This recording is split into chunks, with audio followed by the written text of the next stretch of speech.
প্রথম শ্রেণীতে পড়ি। আমি এখন একটি দেশাত্মবোধক গান পরিবেশন করব।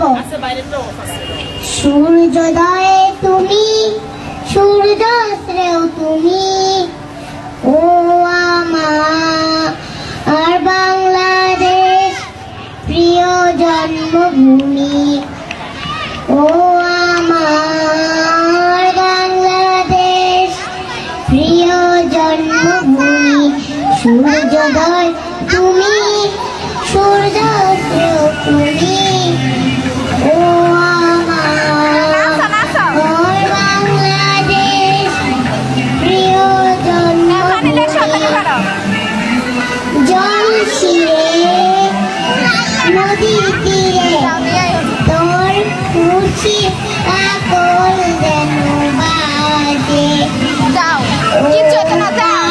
বনে ফুলে ফুলে